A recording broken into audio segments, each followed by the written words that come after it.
All right, so I'm going to give you these headphones. I want you to close your eyes when you get them on there. We're just going to play a little something for you and just kind of let it wash over you.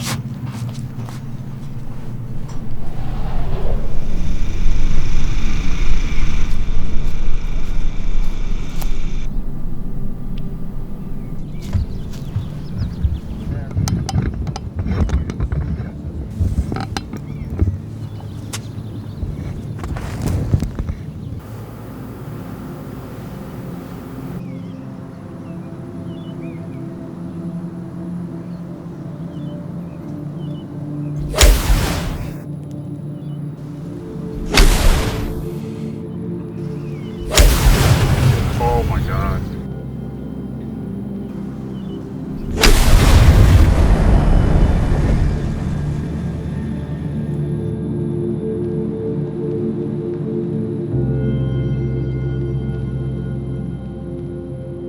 The impact between a golf ball and an iron lasts for less than half of a millisecond.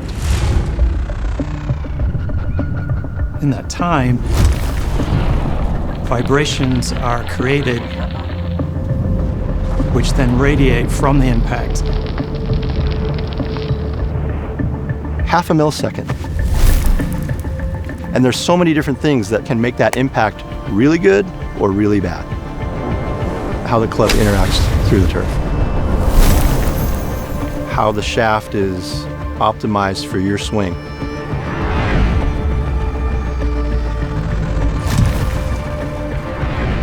The grip is also sensory, it's tactile. But then beyond that,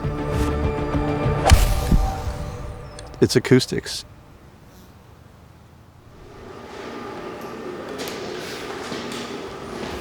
That's insane.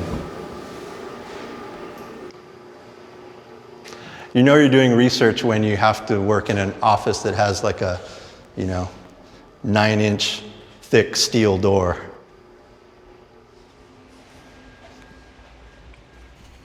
So largest civilian use anechoic chamber in the United States. Built in the 60s for the Skunk Works project for the stealth fighter. For an engineer, this is like bucket list, you know? It really is. Yeah, this is cool. Yeah. Acoustics really entered the equation early to mid 2000s. Engineers realized that there was more to feel than just soul design and turf interaction. It was more about the player's experience. And one of the big keys of that experience is what you're hearing. That was when we started taking sound recordings of everything we could. What club is first? Let's do the MB Proto. MB Proto. Your butter knife. How good does that sound? Waveforms are just so rich in information. And when you take these recordings over 20 years, then you really start to have a catalog of what works. And from there, we can start to take an analytical approach and a predictive approach where we start to simulate acoustics in a virtual environment. The hard part is that every aspect of every component of the golf club has its own modal frequency. Modal frequency can be thought of as the natural frequencies that the different components of an iron want to vibrate at. How is the thin face interacting with the polymer of max impact? What is the back doing? What is the badge doing? So we can run these different virtual experiments, taking parts out or putting them in, and see how they'll manipulate the sound frequency. The simulation can be thought of as an instrument, and you're tuning each component every time to see if it's producing the chord that you're hearing in the recording.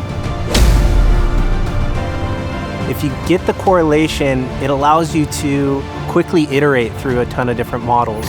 So before we would only run a handful of different ideas, and with simulation you can run hundreds of ideas.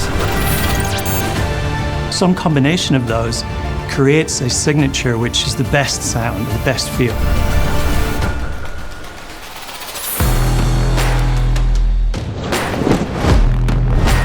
When we began, it was how much loss in terms of feel can we tolerate?